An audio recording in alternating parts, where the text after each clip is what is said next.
కాపు నాయకుడు వంగవీటి మోహనరంగ వారసుడిగా రాజకీయ అరంగేట్రం చేసిన వంగవీటి రాధ ప్రస్తుతం ఏ పార్టీలో ఉన్నారు అంటే చెప్పడం కష్టమే. పేరుకు మాత్రం ఆయన టీడీపీలో ఉన్నారు. కానీ గత ఏడాదిన్నరగా ఆయన యాక్టివిటీ ఎక్కడా కనిపించడం లేదు. పార్టీ అధికారంలోకి రాకముందు వరకు పర్వాలేదు, కానీ ప్రస్తుతం ఆయన ఎక్కడ టీడీపీలో కానీ పార్టీ కార్యాలయంలో కానీ కనిపించడం లేదు. పైగా ప్రభుత్వ కార్యక్రమాల్లోనూ ఆయన కనిపించడం లేదు. ఈ నేపథ్యంలో రాధ టీడీపీలో ఉన్నారా లేరా అనే సందేహాలు వ్యక్తమవుతున్నాయి. ఇదిలా ఉంటే ప్రస్తుతం రాధ రాజకీయ వ్యూహాలు ఎత్తుగడలు మారుతున్నాయన్న చర్చ విజయవాడ పాలిటిక్స్ లో జరుగుతోంది.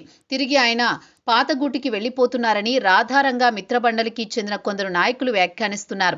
గతంలో రంగా కాంగ్రెస్ లో రాజకీయాలు చేశారు. అనంతరం ఆయన కుటుంబం కూడా ఆ పార్టీలోనే కొనసాగింది. 2004లో రాధా కూడా కాంగ్రెస్ లోనే ఉన్నారు. ఎమ్మెల్యే అయ్యారు. తర్వాత ప్రజారాజ్యంలోకి రావడం, దానిలో అనంతరం వైసీపీ, తర్వాత టీడీపీ, ఇలా నిలకడలేని రాజకీయాలు చేస్తూ వచ్చారు. ప్రస్తుతం టీడీపీలో గుర్తింపు లేకుండా పోయిందన్న ఆవేదనలో రాధా ఉన్నారన్నది ఆయన వర్గం చెబుతోన్న మాట. ఈ నేపథ్యంలో ఆయన తిరిగి కాంగ్రెస్ చెంతకు చేరేందుకు ఉత్సాహంగా ఉన్నారని అంటున్నారు. దీని వెనుక విజయవాడకు చెందిన కీలక మాజీ ఎంపీ ఒకరు ఉన్నారని తెలుస్తోంది. ఆయన ప్రోద్బలంతోనే కాంగ్రెస్ కు అనుకూలంగా రాధా అడుగులు వేస్తున్నట్టు తెలుస్తోంది. ప్రస్తుతం రాధా రాజకీయాలు ఢిల్లీకి చేరాయని అంటున్నారు.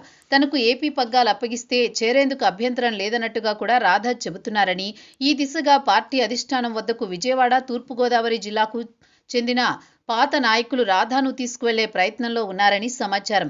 రాధా కోరిక మేరకు ఏపీ పగ్గాలు ఆయనకు అప్పగిస్తారా అనేది ప్రశ్న. ఇప్పటికే ఏపీ కాంగ్రెస్ భారీ ప్రయోగం చేసింది. వైఎస్ రాజశేఖర రెడ్డి కుమార్తె షర్మిలకు పార్టీ పగ్గాలిచ్చింది. అయినా పార్టీ కోలుకోలేదు. ఇప్పుడు కాపు నాయకుడిగా, రంగా వారసుడిగా రాధాకు పగ్గాలిస్తుందా అనేదే ప్రశ్న. ఏదేమైనా రంగా వర్ధంతికి రాధా కనిపించకపోవడం, ఆయన ఢిల్లీలో రాజకీయాలు చేస్తున్నారన్న వాదన బలంగా వినిపించడం వంటివి రాజకీయ వర్గాల్లో చర్చనీయాంశంగా మారాయి.